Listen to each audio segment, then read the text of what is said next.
नमस्कार, India news Haryana देख रहे हैं आप और मैं हूं आपके साथ सीमा चौधरी। और चलिए अब रुक करते हैं देश विदेश की तमाम अहम खबरों से फटाफट अंदाज में।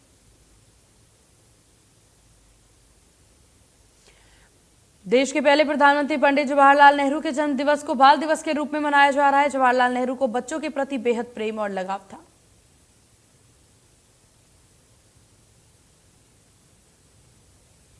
भारत के प्रथम प्रधानमंत्री जवाहरलाल नेहरू की जयंती पर कांग्रेस के अध्यक्ष मल्लिकार्जुन खड़गे और कांग्रेस की चेयरपर्सन सोनिया गांधी ने उन्हें दिल्ली के शांति वन में श्रद्धांजलि की अर्पित। पीएम मोदी ने ट्वीट कर पूर्व प्रधानमंत्री जवाहरलाल नेहरू को श्रद्धांजलि की अर्पित। जवाहरलाल नेहरू की जयंती को बाल दिवस के रूप में मनाया जाता है।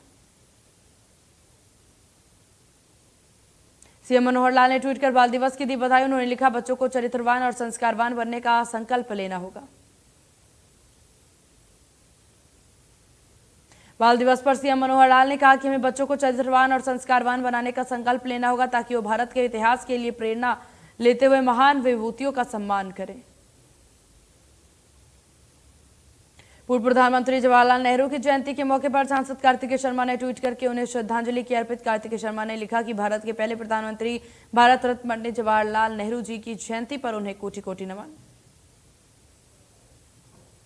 पीएम मोदी आज शिखर सम्मेलन में भाग लेने के लिए 3 दिवसीय यात्रा पर इंडोनेशिया के लिए होंगे रवाना। पीएम मोदी इंडोनेशिया के बाली में G20 शिखर सम्मेलन में खाद्य और ऊर्जा सुरक्षा, स्वास्थ्य के साथ साथ डिजिटल बदलाव से जुड़े सत्रों में हिस्सा लेंगे। राहुल गांधी के पार्टी नेता और कार्यकर्ताओं के साथ भारत जोड़ो यात्रा की शुरुआत महाराष्ट्र के हिंगोली जिले से की। इस दौरान उनके साथ भारी भीड़ नजर आई। तड़के करीब 3:42 पर पंजाब के अमृतसर से 145 किलोमीटर दूर पश्चिम उत्तर में 4.1 तीव्रता का भूकंप आया। राजधानी दिल्ली में एयर क्वालिटी बहुत ही खराब श्रेणी में आ चुकी है। System of air quality index weather forecasting and research के मुताबिक दिल्ली में AQI 300 के पार।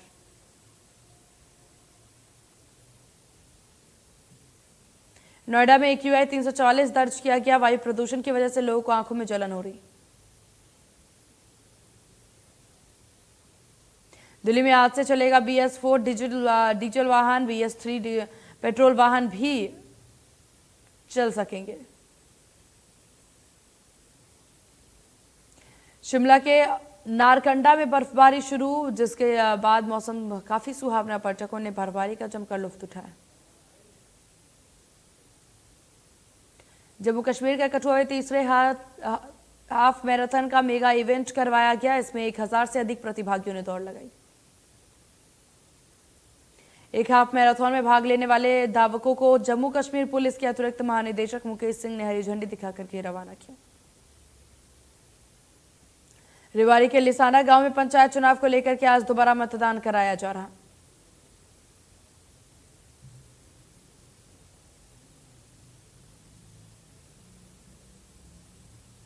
रेवाड़ी जिले में पंच और सरपंच पद के लिए 12 नवंबर को मतदान किया गया था, लेकिन लिसाना गांव के बूथ नंबर 35 के वार्ड 4 और वार्ड 6 में चुनाव चिन्ह ऊपर नीचे होने के चलते मतदान को रोकना पड़ा था।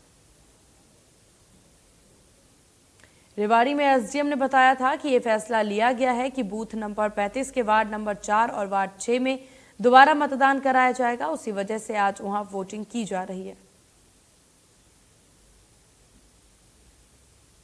सांसद कार्तिकेय शर्मा और मेयर शक्ति रानी शर्मा ने अंबाला स्थित Sohan Lal DAV girls senior secondary school के वार्षिक समारोह में शिरकत किया और इस दौरान उनका स्कूल मैनेजमेंट की तरफ से स्वागत किया गया।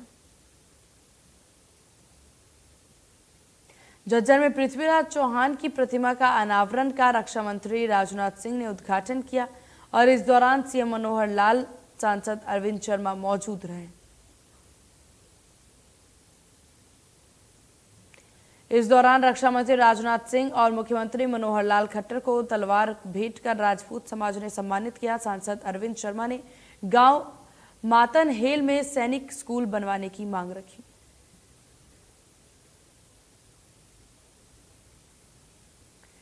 वहीं रक्षा मंत्री राजनाथ सिंह ने जनसभा हरियाणा की हवाओं में ही वीरता की गाथाएं हैं। उन्होंने कहा कि पृथ्वीराज चौहान की प्रतिमा लगाने का फैसला बहुत ही सराहनीय है।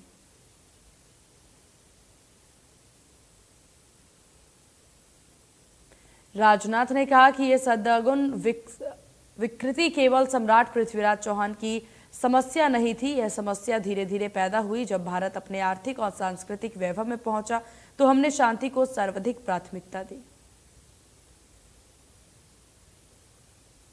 कार्यक्रम को सीएम मनोहर लाल ने संबोधित करते हुए कहा कि पृथ्वीराज चौहान ने देश की संस्कृति को नई दिशा दी है। इतिहास की घटनाओं का स्मरण करना जरूरी है। साथ ही उन्होंने कहा कि महापुरुष के जीवन से प्रेरणा मिलती है। उन्होंने कहा कि पृथ्वीराज चौहान का हरियाणा से गहरा संबंध है, क्योंकि पृथ्वीराज चौहान की राजधानी हांसी में रही है। सीएम मनोहर लाल ने कहा कि ऐसा महापुरुषों की जीवनी का प्रसार करना जरूरी। मुख्यमंत्री मनोहर लाल ने कहा कि यह गर्व की बात है कि हम देश की आबादी का केवल 2% ही हैं, लेकिन फिर भी हर 10वां सैनिक का हमारा है। हमने सभी पर अग्निवीरों को नौकरी देने का फैसला लिया है। प्रदेश के विकास को लेकर सीएम ने कहा कि 100 करोड़ की लागत से सड़कों की मरम्मत की जाएगी। देश की तरह प्रदेश में भी सड़कों का जाल बिछाया जाएगा। हरियाणा के मुख्यमंत्री मनोहर लाल खट्टर ने कहा कि यह दुर्भाग्यपूर्ण रहा है कि अभी तक की सरकारें ने हमें इतिहास का विकृत स्वरूप दिखाया, लेकिन आज केंद्र की सरकार सही इतिहास से लोगों को रूबरू करा रही है। सीएम मनोहर लाल ने पंच सरपंच का चुनाव जीतने वालों को सभी को बधाई दी। सीएम ने कहा कि इतिहास की घटनाओं का स्मरण करना जरूरी है। इतिहास को तोड़ मरोड़ कर पेश किया जाता रहा है।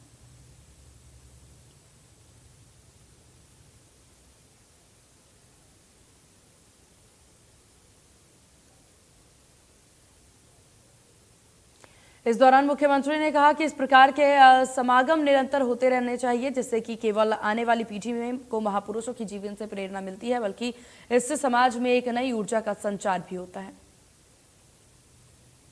उन्होंने कहा कि बाबा बंदा सिंह बहादुर की जीवनी को हम पढ़ते आए हैं। कलाकारों के माध्यम से इसकी जीवनी को नाटक द्वारा दर्शाया भी जाता है। वहीं देखते हैं और उनके जीवन पर तैयार भजन सुनते हैं तो रोंगटे खड़े हो जाते हैं।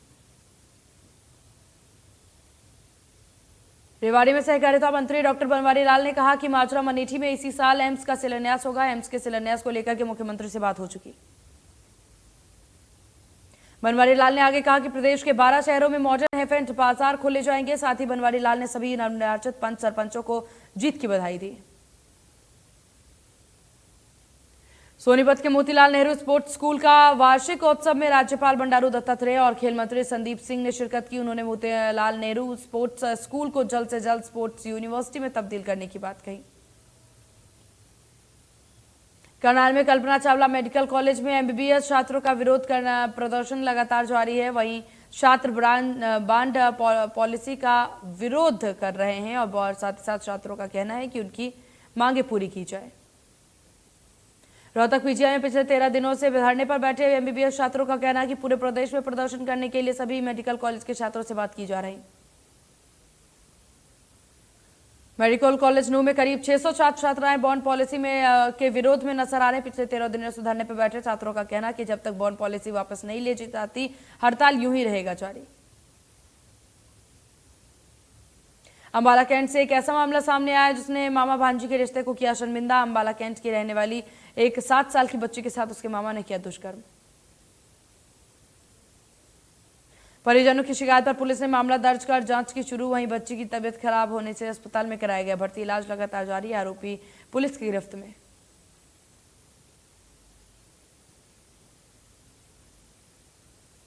जज्जर के एक गांव में दिन दहाड़े आधा दर्जन बदमाशों ने एक नाबालिग युवती के अपहरण की कोशिश की है, लेकिन नाकाम हो गए। नाबालिग ने शोर मचाया, जिसके बाद ग्रामीण इकट्ठा हो गए और बदमाश वहां से भाग गए। वहीं खुद को घिरता देख बदमाश युवती को छोड़ करके हुए फरार। बदमाश में गांव के 3 युवक भी शामिल। फिलहाल पुलिस ने मामला दर्ज कर आरोपी की तलाश की शुरू। गुरुग्राम में थप्पड़ मारने से गुस्साए युवक ने फर्नीचर की दुकान में लगाई आरोप। आरोप है कि हनी नामक युवक ने नई बस्ती स्थित याशिका फर्नीचर में आग लगा दी। फर्नीचर शॉप के मालिक ने पुलिस को शिकायत दी। फर्नीचर की दुकान में आग लगने से लाखों रुपए का सामान जलकर खाक हो गया। वहीं घटना पास में लगे सीसीटीवी में कैद हो गई। पुलिस ने हनी के खिलाफ मामला दर्ज कर लिया।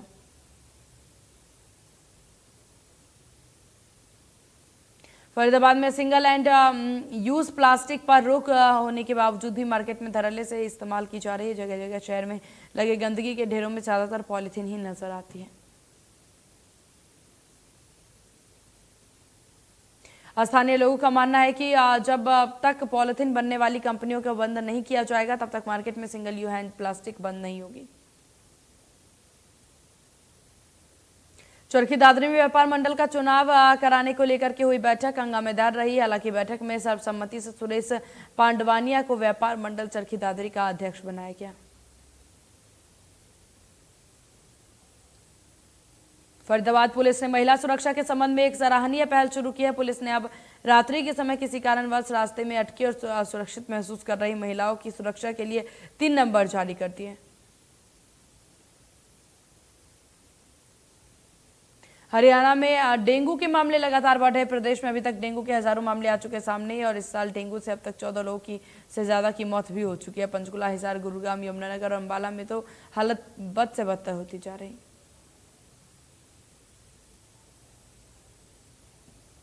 डेंगू के सैकड़ों केस सामने आने के बाद भी स्वास्थ्य विभाग डेंगू पर काबू नहीं कर पाया। वहीं हर साल इन दिनों में होने वाली बीमारी से प्रशासन सबक लेने को तैयार नहीं।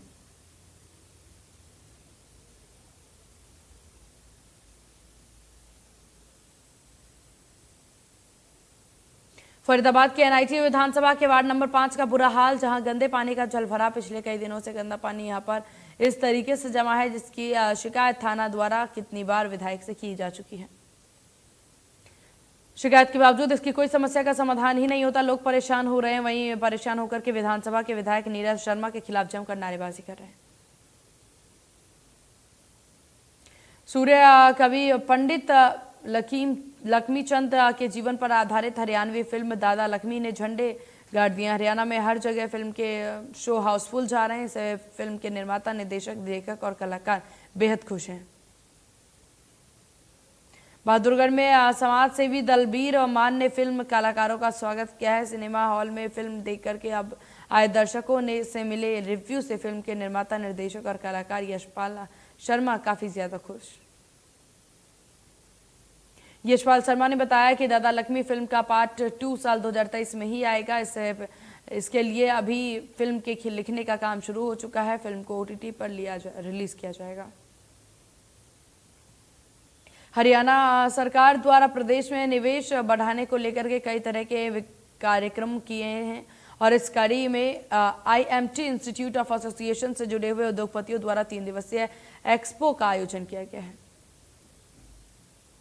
एक्सपो के माध्यम से निवेश बढ़ने पर जोर दिया जा रहा है। इतना ही नहीं, इस एक्सपो के जरिए उद्योगपतियों के बीच B2B मीट का भी आयोजन होगा, जिससे कि एक दूसरे के साथ व्यापार को बेहतर करने की कोशिश होगी। IMT इंस्टीट्यूट एसोसिएशन के प्रेसिडेंट प्रमोद राणा ने कहा कि 3 दिन के चलते इस पॉक्सो में देश भर के उद्योगपति शामिल होंगे। पलवल के कनुंगो मोहल्ले में दहेज के चलते एक विवाहिता को ससुराल वालों ने मौत के घाट उतार दिया। मृतका के परिजनों ने पति सहित ससुराल पक्ष के 5 लोगों पर हत्या का आरोप लगाया। फरीदाबाद के सेक्टर 7 में 30 वर्षीय महिला की हत्या के मामले में 4 दिन बाद पुलिस के हाथ अभी भी खाली। फरीदाबाद पुलिस अब तक न तो महिला की पहचान कर सकी है और न ही हत्यारों को। अंबाला छावनी में इंस्टाग्राम पर आपसी गाली गलौज का मामला इतना बढ़ गया कि एक व्यक्ति ने 16 साल के किशोर पर गोली चला दी है और घटना महेश नगर थाना क्षेत्र के टांगरीच बांध की है। घटना के बाद आरोपी हमलावर सोहन लाल मौके से फरार हो गया और बहरहाल पुलिस ने आरोपियों के खिलाफ विभिन्न धारा में मामला दर्ज कर जांच शुरू कर दी।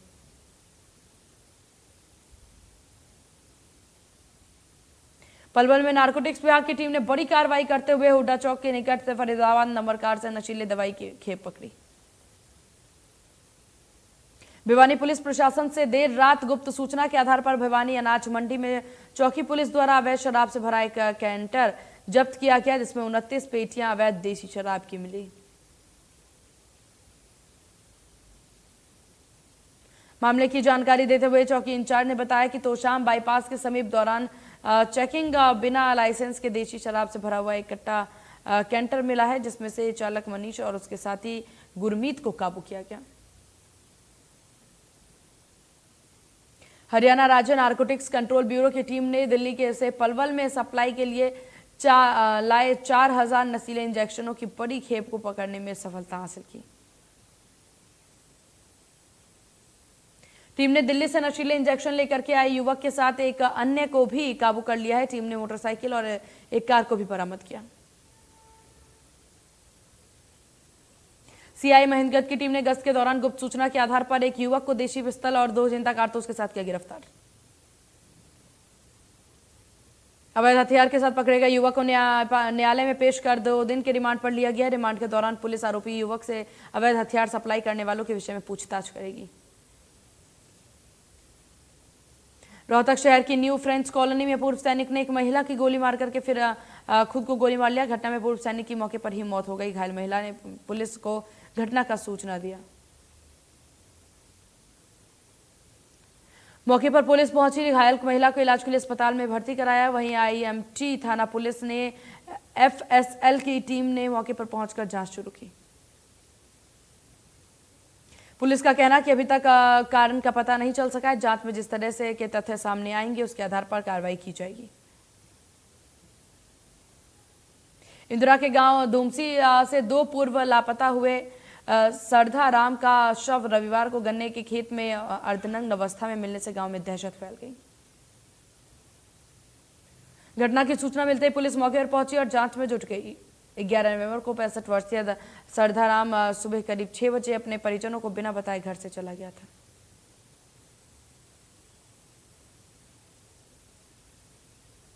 नूह में एक दलित व्यक्ति को दबंगों ने रंजिश के चलते इस कदर मारा कि उसके दोनों पैर तोड़ दिए और घटना 25 अक्टूबर की बताई जा रही। पुलिस को शिकायत देने के बाद भी पुलिस ने इस पर कोई कार्रवाई नहीं की।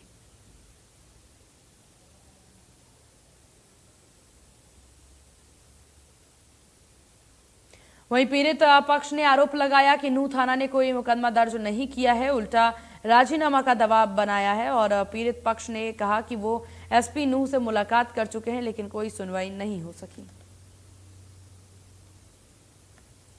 क्रिप्टो करेंसी एक्सचेंज बाइनेंस ने एफटीटी के जमा करने पर रोक लगा दिया है। बाइनेंस ने के मुख्य कार्यकारी अधिकारी चांगपेंग चावो ने तमाम दूसरे प्रतिस्पर्धी एक्सचेंज से भी एफटीटी के जमा करने पर रोक लगाने की अपील की। तुर्की के इस्तांबुल शहर में हुए बम धमाके के संदिग्ध आरोपी को गिरफ्तार कर लिया गया है। बता दें कि इस्तांबुल में रविवार को भीड़भाड़ वाले इलाके में बम धमाका हुआ। इस्तांबुल के इस्तकाल कलाल स्ट्रीट में बम धमाके से 6 लोगों की मौत हो गई। इसके अलावा 81 लोग घायल हो गए। चीन में पिछले 24 घंटे में कोविड-19 के 11,773 नए मामले आए सामने। इनमें 10,351 नए मामले शामिल हैं जिससे कोई लक्षण नहीं है और यह जानकारी चीन के राष्ट्रीय स्वास्थ्य आयोग ने दी है। व्लादिमीर पुतिन को सत्ता से हटाए जाने के साथ साथ उन्हें मार दिए जाने तक का मैसेज मिला है। हालांकि बाद में यह मैसेज हटा दिया गया, लेकिन इसके अलावा इसके बाद से कई सवाल उठाए जा रहे हैं। Social media website Twitter, Meta सहित कई कंपनियों में हुई छटनी के बाद यह वॉल्ट डिज्नी भी कड़े कदम उठा रही है। खबर मिल रही है कि डिज्नी भी कर्मचारियों की छटनी करेगी। अमेरिका में हुए मध्यवर्ती चुनाव में मुस्लिम खास करके पाकिस्तानियों ने इतिहास रचा। पाकिस्तानी मीडिया की एक खबर के अनुसार इस चुनाव में करीब 82 मुस्लिमों ने जीत दर्ज की है, जिसमें उम्मीदवार पाकिस्तानी है। अमेरिका के टेक्सास राज्य में एयर शो के दौरान एक भीषण हादसा हो गया। यह डलास में 2 दिवस विश्व युद्ध के समय 2 बार प्लेन हवा में टकरा गई। हादसा इतना भीषण था कि टक्कर होते ही एक प्लेन बीच में से 2 टुकड़ों में बट गया, तो वहीं दूसरा प्लेन बिल्कुल चकनाचूर हो गया। हादसा डलास एग्जीक्यूटिव एयरपोर्ट के पास हुआ। एयरपोर्ट के अधिकारियों ने ट्विटर पर बताया कि आपातकालीन कर्मी दुर्घटनास्थल पर पहुंच गए हैं। हादसे के बाद विमान के क्रू मेकर्स की पड़ताल की जा रही है। फिलहाल ये स्पष्ट नहीं है कि दोनों विमान में कितने लोग सवार थे। ब्रिटेन के किंग चार्ल्स 3 पर यॉर्कशायर में अंडे फेंके गए हैं। पुलिस ने ऐसे मामले वाले 23 साल के शख्स को गिरफ्तार कर लिया है। अंडे फेंकने से पहले वो चिल्ला रहा था कि ये देश गुलामों के खून पर बना है। इंग्लैंड क्रिकेट इतिहास का पहला डबल वर्ल्ड चैंपियन बन गया है। इंग्लैंड टीम ने मेलबर्न क्रिकेट ग्राउंड में रविवार को खेले गए फाइनल में पाकिस्तान को 5 विकेट से हरा करके दूसरी बार T20 वर्ल्ड कप का खिताब जीत लिया। फाइनल में टॉस हार करके पहले बल्लेबाजी करते हुए पाकिस्तान की टीम ने 20 ओवर में से 8 विकेट खोल करके 137 रन बना चुके हैं। वहीं जवाब में इंग्लैंड ने 19 ओवर में 5 विकेट खोल करके टारगेट हासिल कर लिया।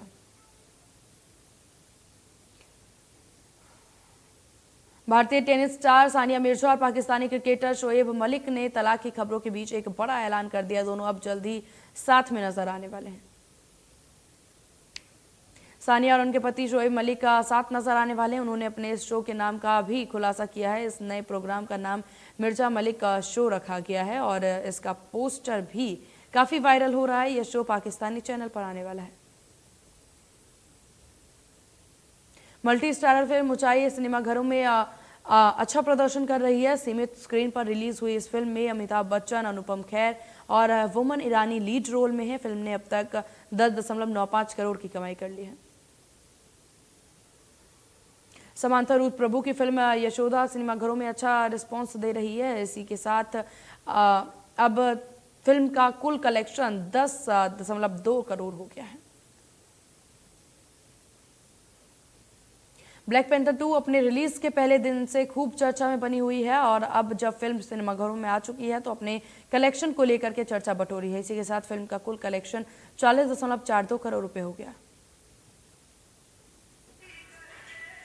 रणवीर सिंह और दीपिका पादुकोण बॉलीवुड के पसंदीदा कपल में से एक है। दोनों की फिल्म और जोड़ी खूब पसंद की जाती है। 14 नवंबर 2018 को कोणकी रीति रिवाज से इटली के लेक कोमो में शादी के बंधन में बंधे रणवीर और दीपिका की शादी को आज 5 साल हो गए। अजय देवगन के 7 साल पहले आई दृश्यम का सेकंड पार्ट 18 नवंबर को रिलीज हो रहा है। पहले पार्ट को निशिकांत कामत ने डायरेक्ट किया था। कोविड के दौरान उनका देहांत हो गया था, जिसके बाद फिल्म के प्रोड्यूसर अभिषेक पाठक ने इसके डायरेक्शन की कमान संभाली। बॉलीवुड अभिनेता वरुण धवन और कृति सनन की आने वाली यह फिल्म भेड़िया का गाना जंगल में कांड रिलीज हो गया है। जंगल में कांड गाना को सचिन जिगर ने कंपोज किया है, जिसे विशाल ददलानी और सुखविंदर सिंह, सिद्धार्थ बशरूर और सचिन जिगर ने अपनी आवाज दी है।